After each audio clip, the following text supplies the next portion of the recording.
Golden State Media Concepts bring you Book Review Podcast, a haven for bookworms of all ages and the widest genres, from mystery to memoirs, romance to comedy, fantasy to sci-fi. If you love to read, this is a podcast for you. It's the Golden State Media Concepts Book Review Podcast.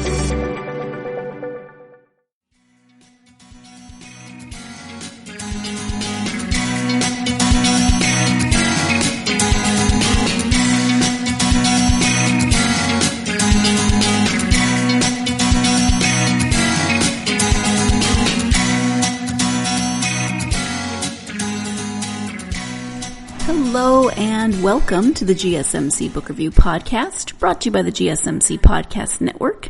I am your host, Sarah. I am so happy to be with you on another Tuesday. I hope your week is off to a great start. I hope that your weekend was great, went well, whatever you did. Maybe you're having some lovely fall weather wherever you are. We actually got rain on Sunday, I think, which it doesn't rain at all for about 6 months here at a time. So now we're starting to head into the rainy season and it's cooled down a little bit. So I'm very happy about that. And yeah, a very quiet weekend for us. Hubby is still recovering. He is thankfully doing better health-wise, but still needing recovery time, and because he's been sick for so long, he's not taking in a lot of calories, so he gets winded and tired very easily, but I think he's going in a positive direction, so thank you for all of your nice thoughts about that. They are very appreciated. Of course, we are here to talk about books. Today I am speaking with children's book author JaNay Brown-Wood about her Love Puppies series. I got to read the first one, which is called Best Friends Forever, and it is such a cute book, and the series seems wonderfully sweet, very helpful for children.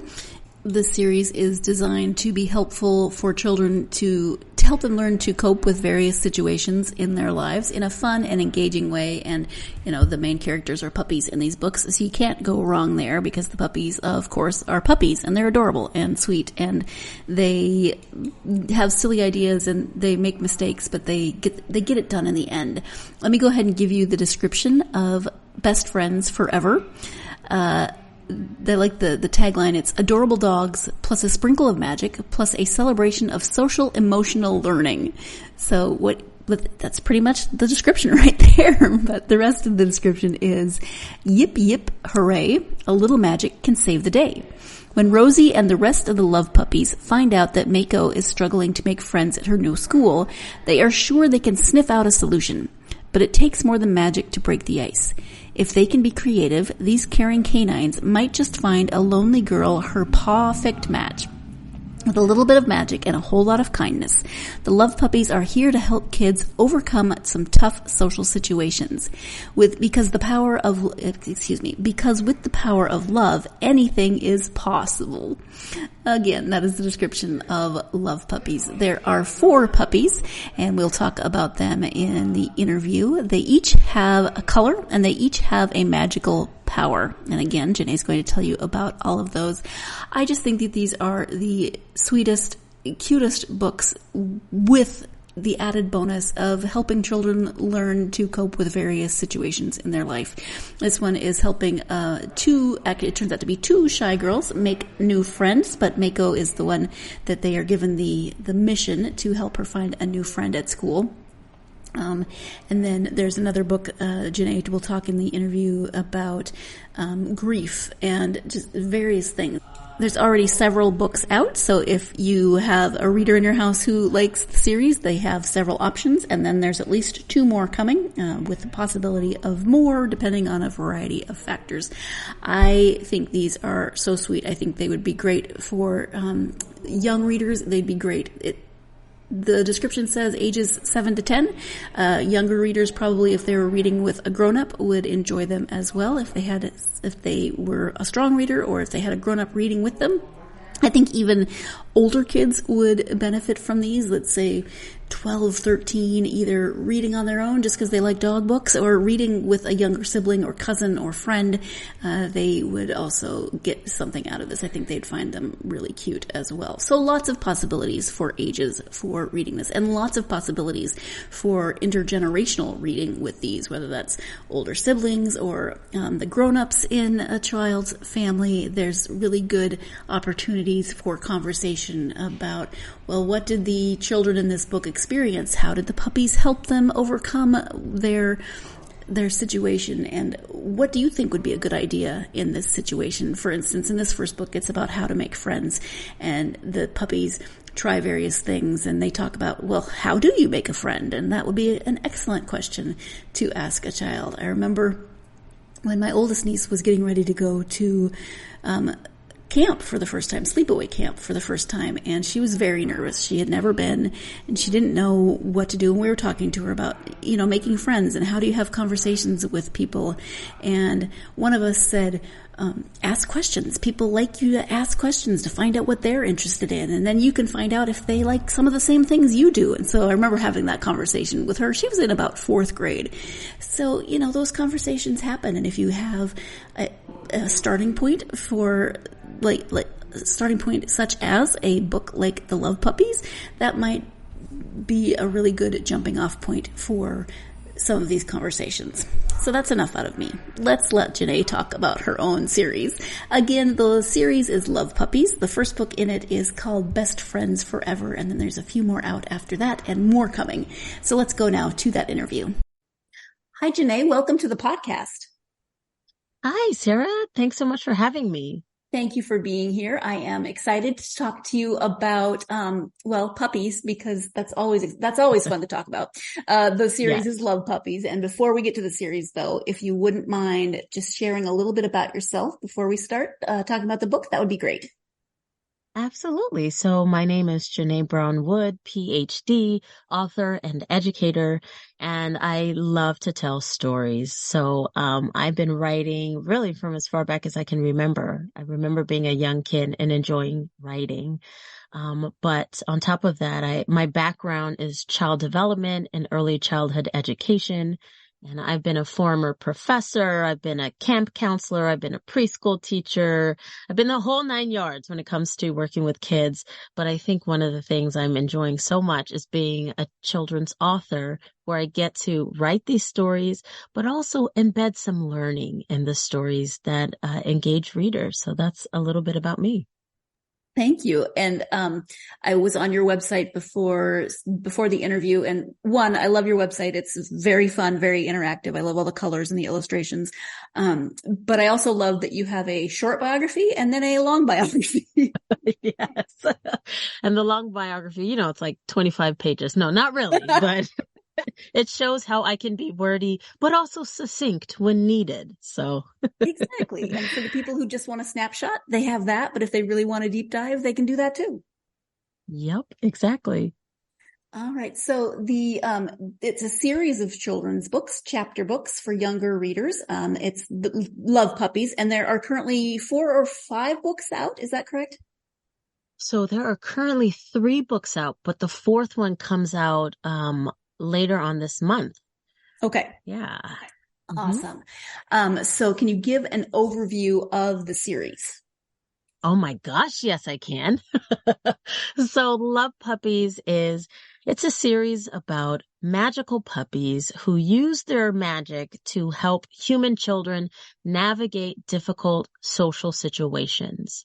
So basically these puppies get these missions, and they find out who the human character is that they're going to help. And then they use their magic to try to help. But the fun thing about them is they get it wrong and they get it wrong and they get it wrong, while slowly sort of moving that human character in the direction of helping them figure it out. And then ultimately that human character figures out, the thing themselves. So I'll give you a specific example. In Best Friends Forever, they're trying to help Mako find a new friend. And so they do all these things that just fail miserably. And eventually Mako does what she needs to do to meet a new person at her school and build a friendship. Yeah, and I love that they make mistakes and they keep going. They have the best intentions, but they're also they're puppies and they're easily distracted. They're puppies. Yes. I love that aspect of it. What was your initial inspiration for these stories? An editor reached out to my agent and we kind of had this conversation based on this idea of magical puppies. And then I kind of took that idea and ran with it. And I love it because it allows for me to utilize my child development background, specifically social and emotional skills, which we know for young children is so important.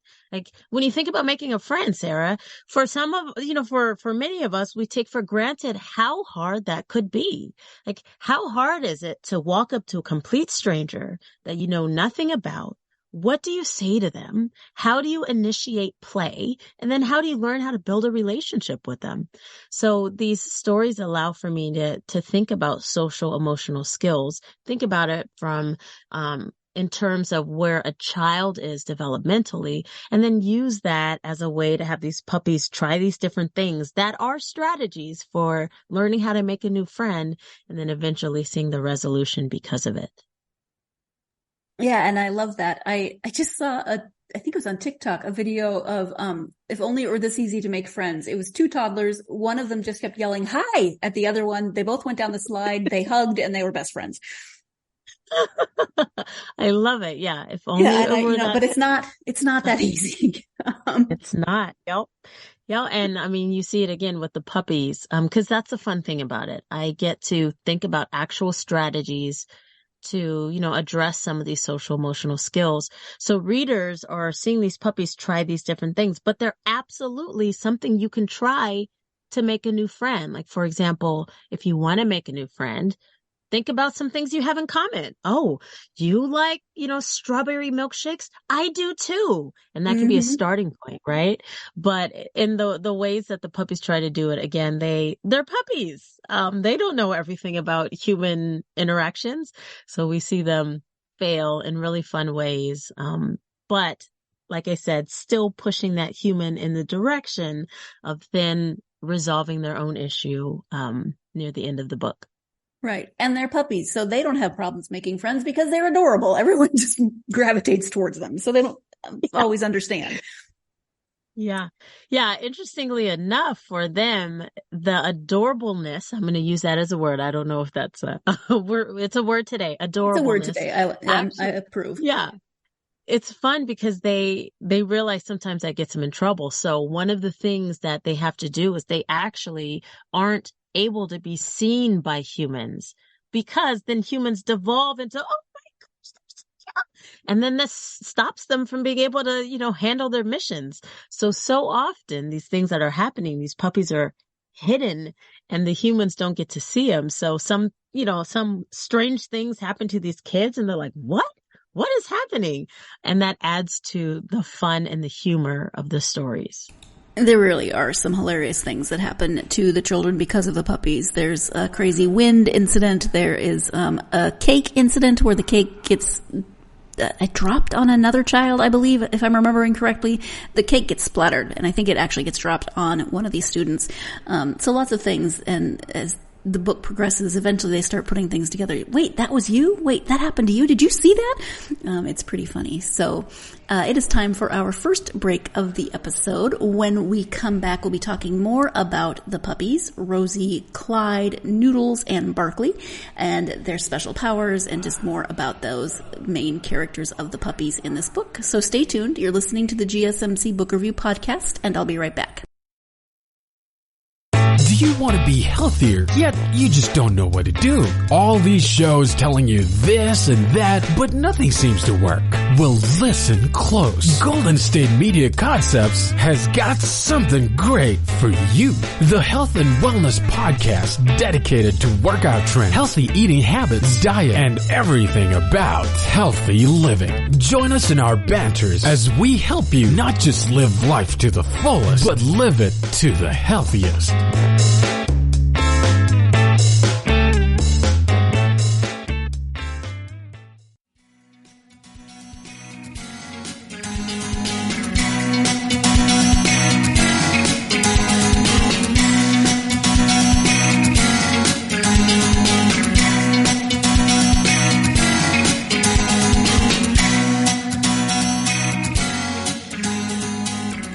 Welcome back to the GSMC Book Review Podcast. I am speaking with author JaNay Brown-Wood about her Love Puppies series. We're about to learn more about those main characters of the 4 puppies. So let's get back to the interview. So there's 4 puppies, Rosie, Barkley, Noodles, and Clyde, and they each have a color associated with them and a power associated with them. Can you talk a little bit about deciding on the dogs and the type of dog and the magic power and all of those fun things? Yes. Yeah. So with most of the dogs, it's a conversation between me and the editor. We'll think about like, what are some dogs that we want to focus on? And so for Rosie, she's a golden retriever, of course, right? Golden retriever puppies, absolute adorableness. There we go. I'm using that word again. And so her color is pink and her power is she can, grow plants and bushes and things easily, sometimes in thin air, or if she's out in nature, she can make these things grow. And so I picked the name Rosie. One, she's got flower power, but also my little sister had a cat named Rosie. And so I was like, oh, this is an ode to her and her little cat. Barkley, he is a dachshund and his color is purple, and he's able to just, morph into just about anything. We see him turn into, invisible blanket, a magic carpet, a butterfly. Like we get to see him morph into all these different things. And the name Barkley came because one of my neighbors has the cutest little toy poodle, and his name is Charlie Barkley. And I was like, oh, I'm not going to do Charlie, but I'm taking Barkley, and that's where his name came from. And so like Noodles, she is a Labradoodle, and her power is weather power. She can control elements of the weather to help them. And Clyde, his color is blue, and he has the power of flight. And I should mention Noodles' color is orange.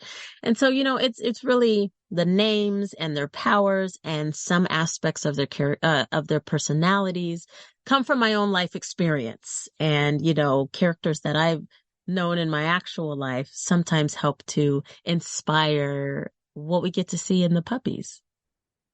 What I love about the imagination that went into the puppies and their powers is that when you think dogs and you think magical dogs, my first thought isn't going to be a dog whose power is plants or a dog who can fly. So I just really love that it's not quite what you might expect, and it's really imaginative. Well, thank you. Yeah. And it's fun to sort of come up with these different powers. You'll see actually, so the first 4 books, each one of the books features like one of the puppies as the main character, even though all the others are there.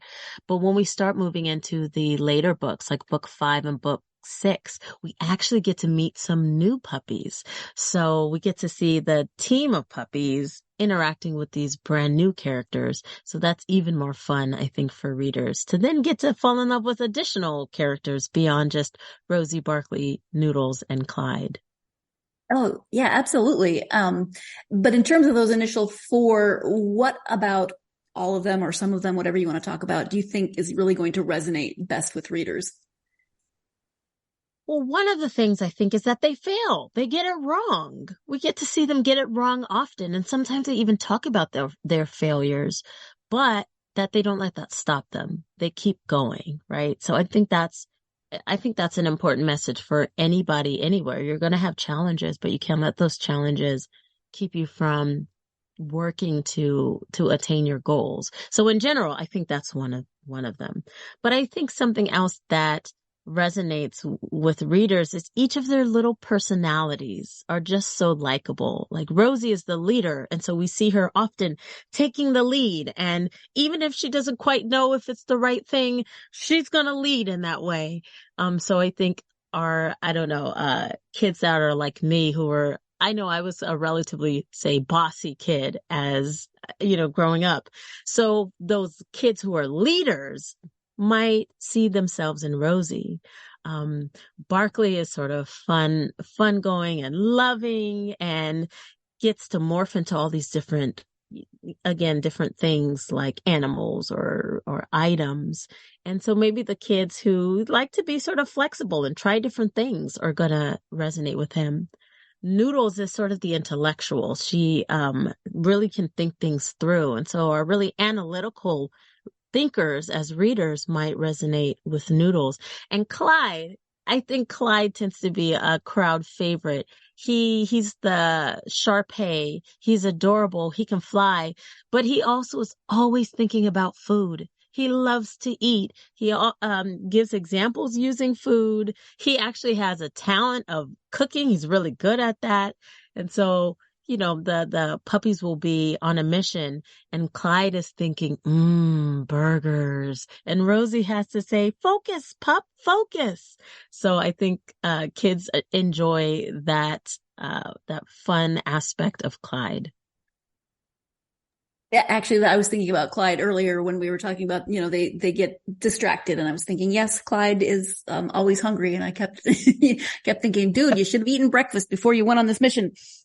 Right, exactly. And the funny part about it is Rosie will say, "You just ate breakfast." Right. He's like, "Yeah, but I'm still hungry." Yeah. Yeah. But what's also interesting about Clyde, while he's thinking about food and all of that, he's also a little bit of a worry wart. He's the one who will start having all these questions but what about this? But what about this? But what about this? And Rosie will have to remind him, deep breaths. Let's take it one step at a time. So again, I just think that in different ways, the personalities resonate with readers because sometimes they can see themselves or at least aspects of their own personalities in these puppies. Mm-hmm. Absolutely. Have you done any particular types of research as you're writing and crafting the series, or just kind of from your own experiences? Absolutely. Actually, every single one of these books, I do a nice amount of research. Like I said, child development is my background. I have a pretty strong understanding in that.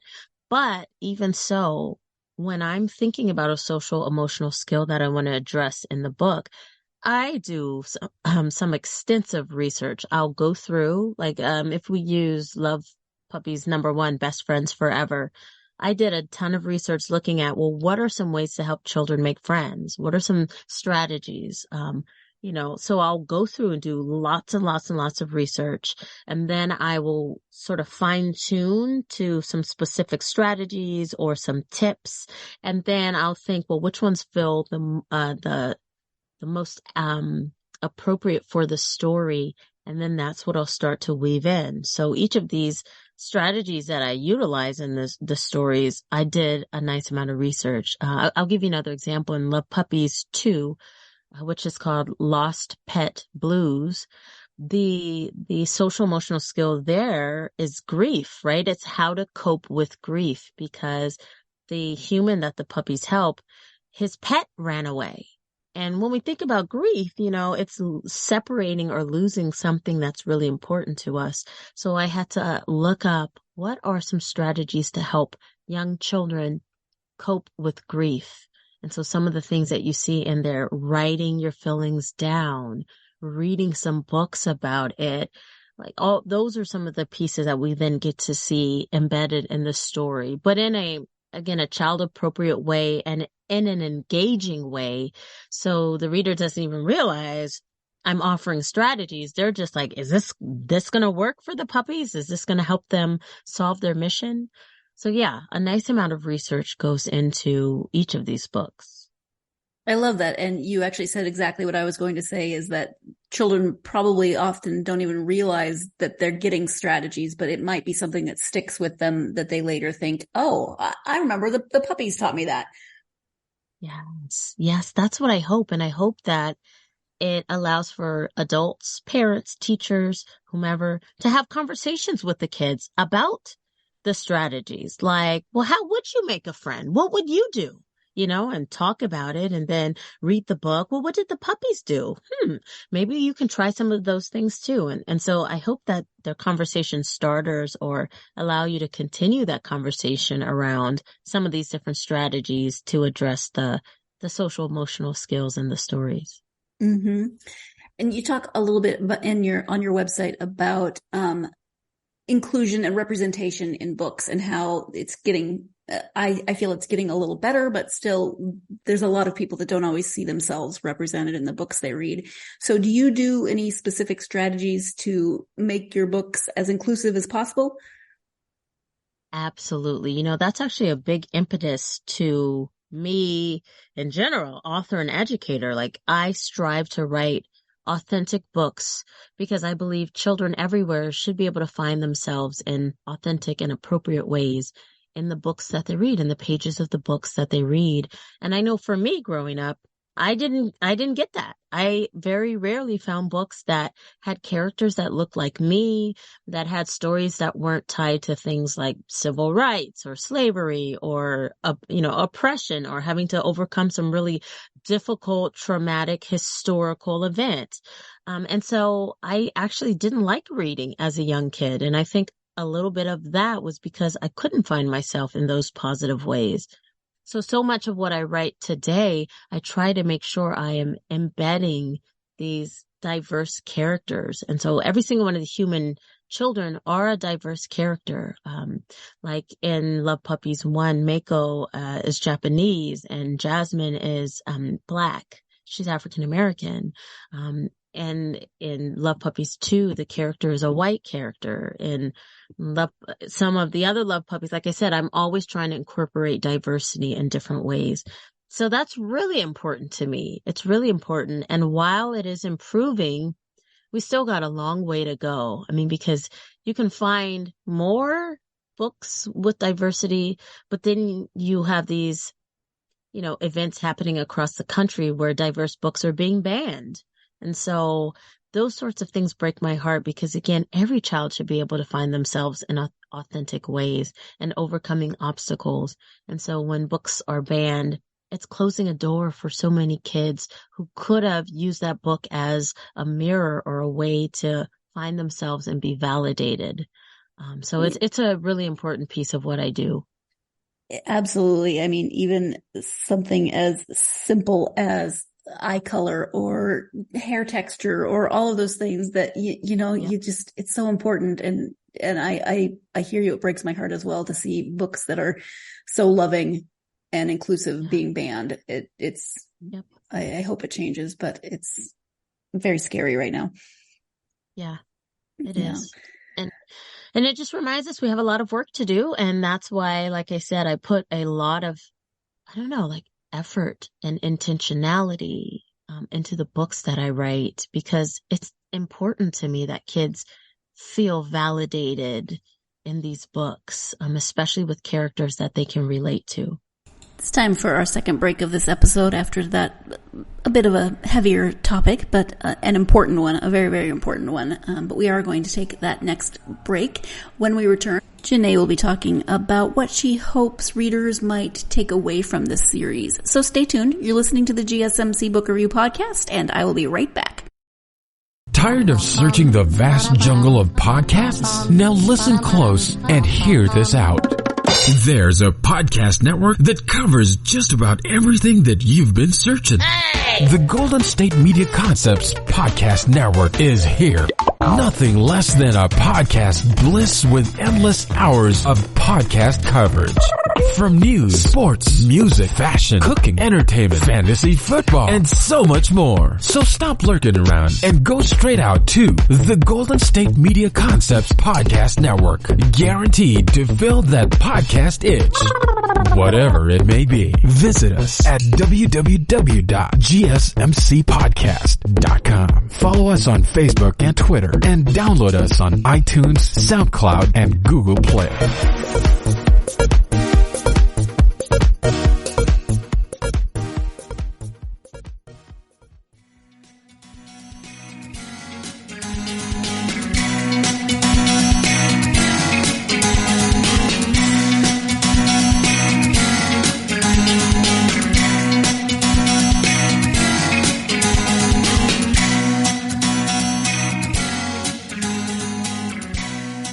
Welcome back to the GSMC Book Review Podcast and my interview with JaNay Brown-Wood and some pretty adorable puppies. Let's get back to the interview. You've touched on this in a couple of different ways, I think, but I'll just ask it outright. What do you hope that readers and the grown-ups that they maybe are reading with will take away from these books? I hope that readers have some solid strategies that they can utilize to help them in their own social situations. I'm going to bring up grief again. Book number 2, Lost Pet Blues.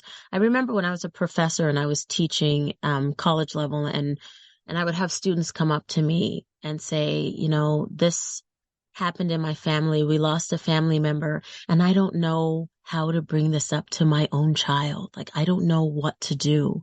And so I thought about that when I thought about those past experiences when I was writing Love Puppies too. And so I hope that now, if that sort of thing comes up, I can say, here's a book to read.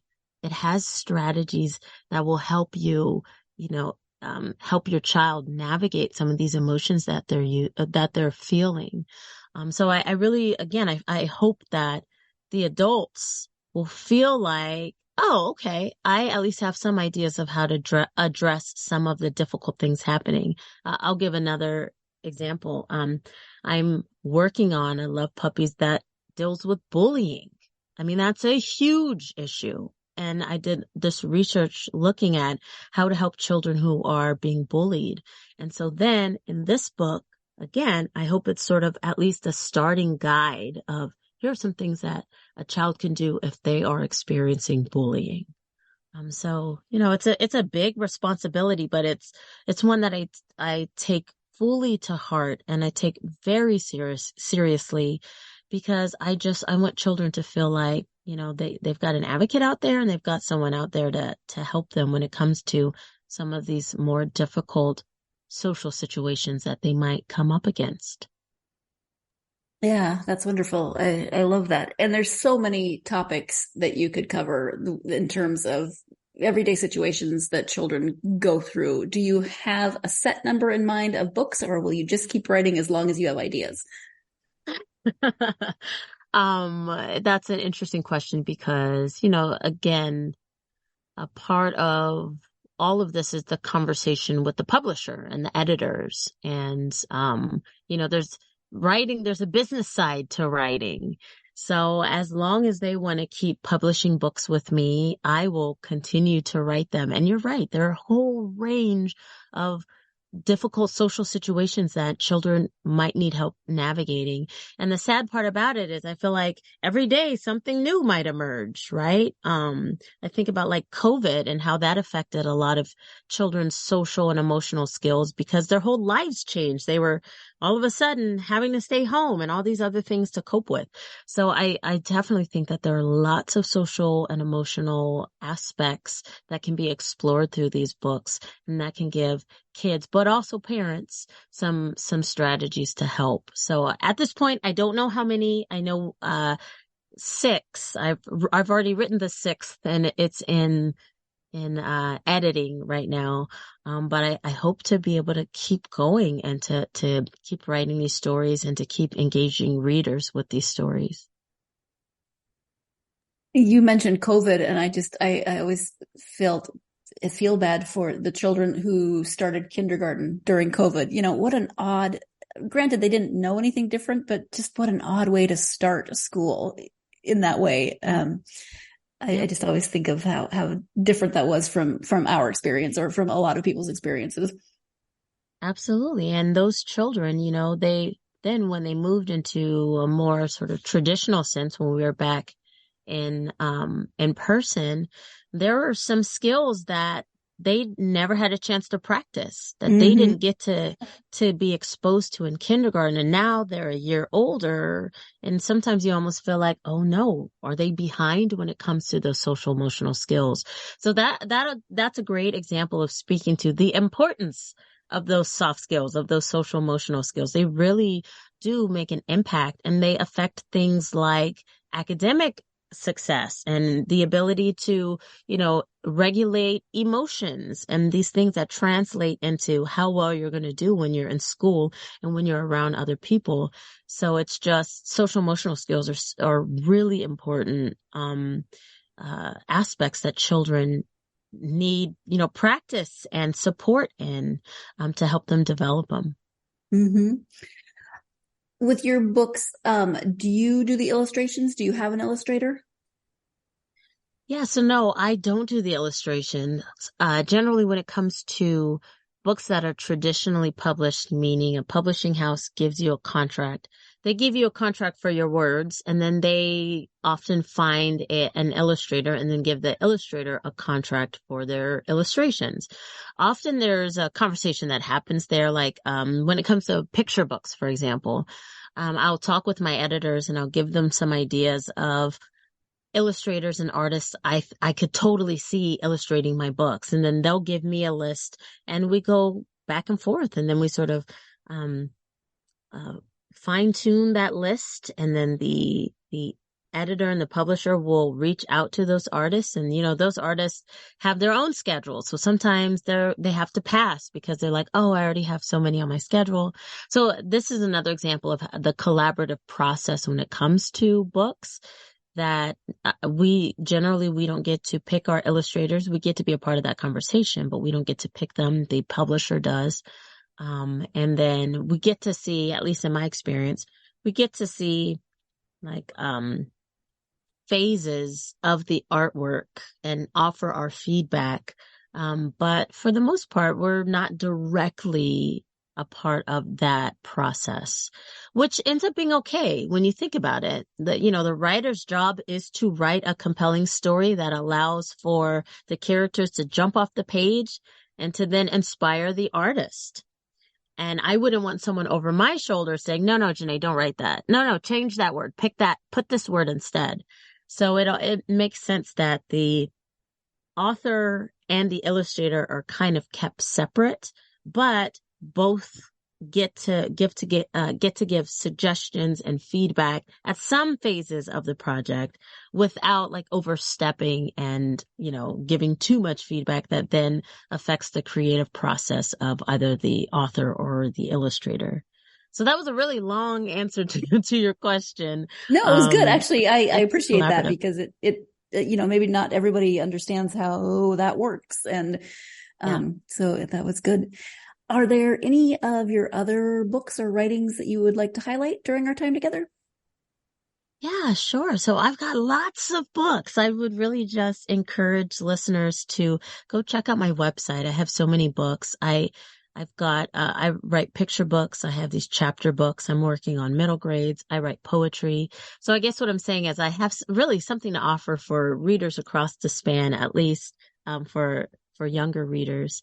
But next year, I've got a handful of picture books coming out, including one called Jam 2. That's with Nancy Paulson and Penguin Random House. That one's coming out and it's automatopoeic and written in rhyme. I also have a fractured fairy tale coming out with Charles Bridge called Mahogany, a Little Red Riding Hood tale. And so that one I'm excited about. I got to be creative with the Little Red Riding Hood story and, mold my own little character because of that. 2 more Love Puppies are coming out next year, which includes Love Puppies 5, where we get to meet Curly. And Curly is actually Noodles' cousin. She's a full poodle. And so we get to meet her in number 5, Changing Tunes. And number 6 will also be coming out next year. And then I have a Wizard of Oz story that I got to write. It's called the Official Wizard of Oz Picture Book. And so that's another one coming out next year. So that's a bunch of new JaNay Brownwood books coming out, but I've got a bunch of others that, like I said, just engage readers and include diverse characters and often have a little bit of learning embedded in there, but with an engaging story. I saw when I was on your website that you have written a Little Golden book, and I had a very fangirl childhood moment because I grew up with Little Golden books. They're just, I don't know, that something about that little gold edge sets my heart pitter patter. Yeah, no, those are fun. I have 2. I have Harriet Tubman and I have Simone Biles. So that's right. I did see that. Yeah. And I love that you got to write about 2 amazing women. Yeah. Yeah, I've been very fortunate on my my career of writing books and stories. So Speaking of writing, you mentioned that you have written stories pretty much your whole life. So obviously it's something that you've done for a long time. What was the impetus then to write for publication? I'll go back to how when I was younger, I loved writing, but I hated reading. And because I just felt like I couldn't connect to those stories. So often what I write thinking about the reluctant reader or the kid who may not have found themselves in stories. And I want my stories to be the ones that they pick up and that they feel validated because of. So I am often trying to think of stories that are authentic and that are diverse, and that pushes me forward, but also tells a really compelling narrative within those stories. So I don't know, when it comes to impetus, it's that, but it's also, I just love telling stories. I love coming up with characters. I love taking them on these fascinating journeys. I like retelling stories. It just, I think, is a core part of who I am, a core part of my identity. And I love being able to do it.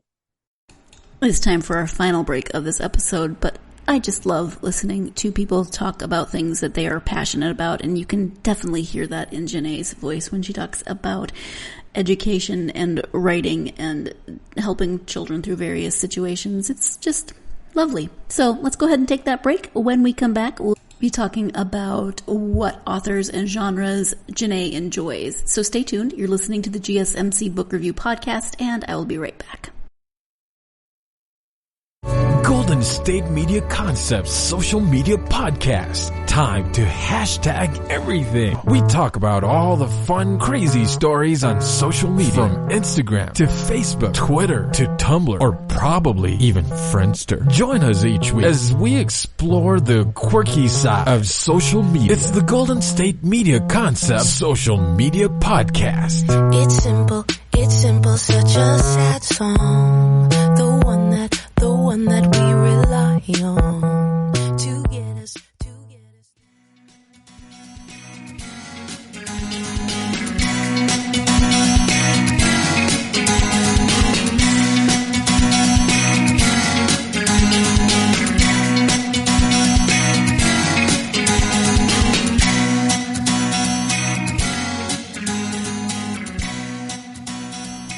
Welcome back to the GSMC Book Review Podcast and the conclusion of my interview with author JaNay Brown Wood. Do you like reading better now? And if so, who are your favorite authors? Oh, yes. I love reading now. I love reading now. Yeah. And I've got a handful of favorite authors. I'll start off with Jacqueline Woodson. I find her work to be inspirational. I really enjoy many of her books. Kwame Alexander. I'm a huge fan of his books and his poetry. I think some additional authors, well, this one is an author illustrator, Grace Lin. Me and my daughter actually are reading one of her series now. The first one we read was Where the Mountain Meets the Moon, and I loved that book the first time I read it. And so it was fun to be able to read it with my daughter. And so now we're on her second one in that series. So those are a few, I also just like to read poets, Georgia Hurd, and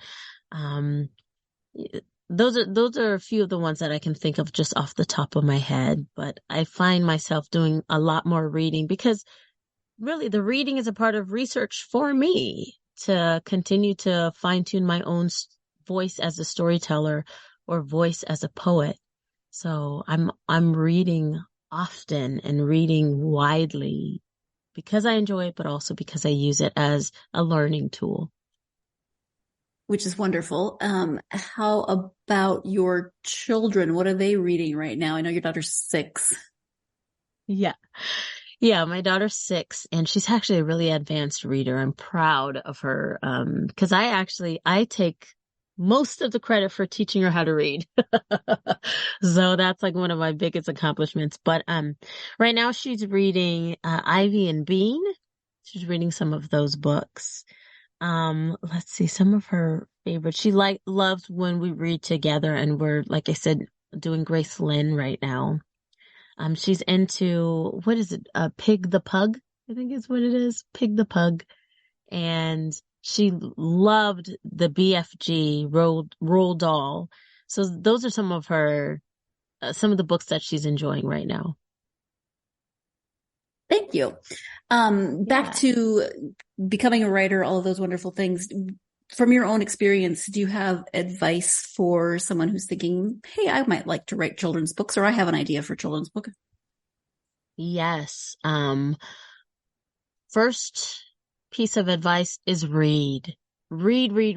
I mean, I know you probably have heard that as advice before, but it really is so important to read in the genres or types of books that you want to write. So for example, if you want to write picture books, you should be reading hundreds of them and reading them with an analytical eye. Look at the story structure.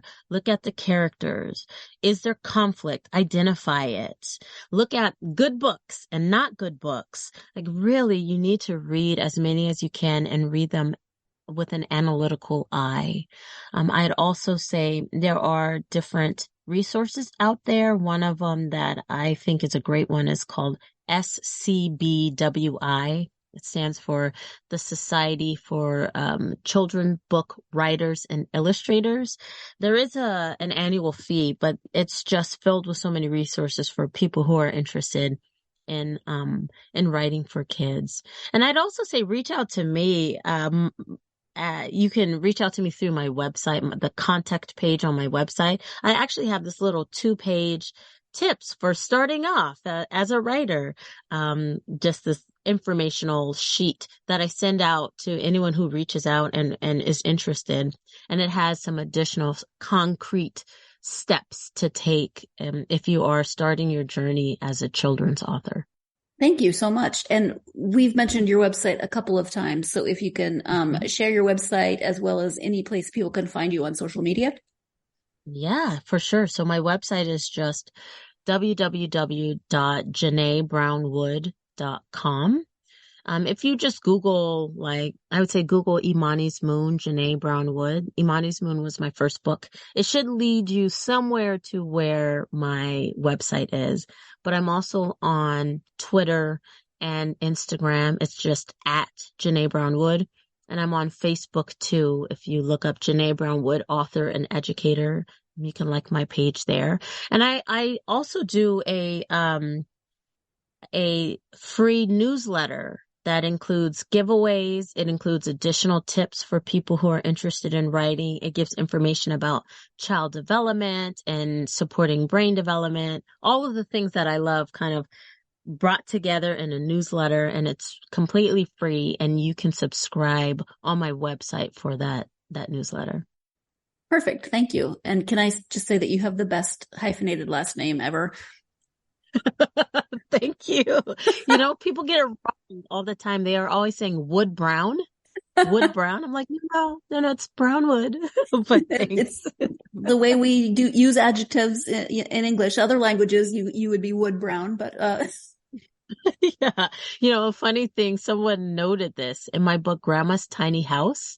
There's a line in there that says, 3 neighbors knock on the brown wooden door. And I was totally like, how did you pick up on that? I did that on purpose. That's awesome. Like my own cameo in my own book. As you should, I think.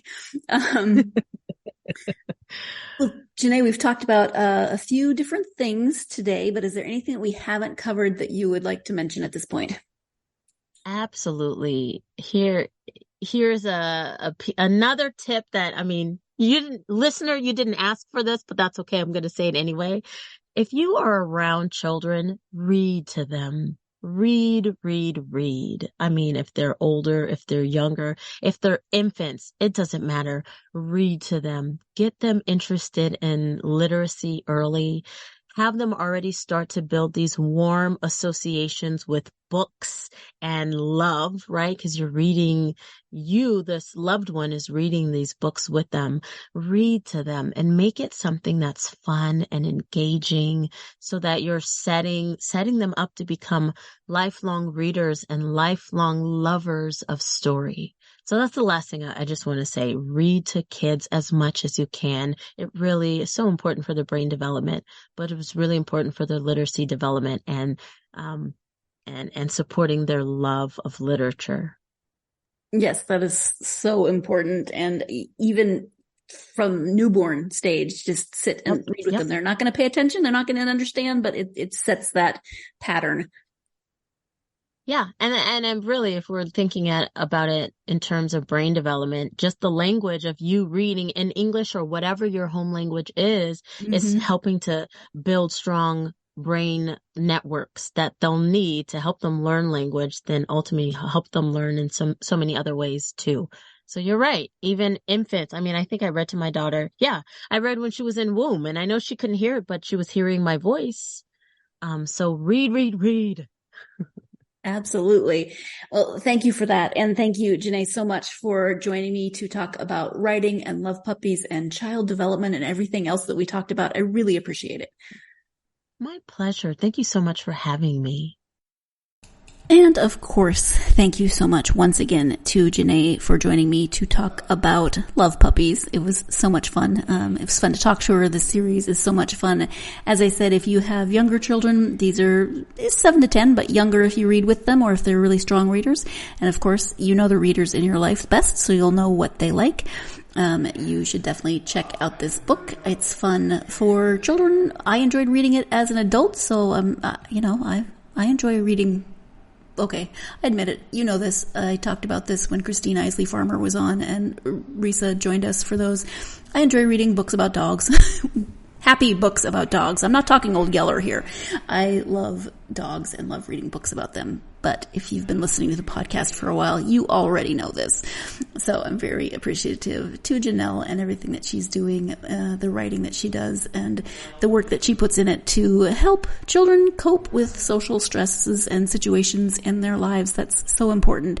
And it can be important for adults who maybe don't always know how to open a conversation about grief or bullying or making friends or some of those things. And for some of us, those conversations, you might say, why is that hard? But for other people, we aren't always taught good communication skills, especially as children and with children. So these types of books and series, I think, are wonderful to have in the world to just give us more tools. The more tools we have in raising our future generations, I think the better off we are. So if you are interested in the love puppies, you should definitely check them out because you can get several already. And then, as I keep saying, there are more coming. So go enjoy and go to JaNay's website. Like I said at the beginning, it's very interactive, very colorful, very fun. And she has other books as well. I hope you will join me next time. We are really switching gears. We're going from children's book to nonfiction, and this is called Making Art in Prison. The author is JaNay Paul, and she talks about a program called PCAP in Michigan that she works with that involves art exhibitions for prisoners and some of the prisoners she's worked with. It's full of their artwork and their stories, and it's fascinating so far. So I'm looking forward to talking to her and sharing that interview with you. As always, I hope that you are having a wonderful week. As always, I'm going to ask you if you will like, subscribe, follow, leave a review, and follow on social media. Facebook, Twitter, TikTok, Instagram, you know the drill. But that review and that follow, very, very, very, very helpful. And then the following on social media, I just like to hear from you. So make my day and make my day. I'm not Clint Eastwood, but give me a happy, happy smile and come talk to me on social media. Have a great week. As always, I hope that great week involves plenty of time to get yourself lost in lots and lots of good books. Talk to you next time. You've been listening to the Golden State Media Concepts Book Review Podcast, part of the Golden State Media Concepts Podcast Network. You can find this show and others like it at www.gsmcpodcast.com. Download our podcast on iTunes, Stitcher, SoundCloud, and Google Play. Just type in GSMC to find all the shows from the Golden State Media Concepts Podcast Network, from movies to music, from sports to entertainment, and even weird news. You can also follow us on Twitter and on Facebook. Thank you, and we hope you have enjoyed today's program.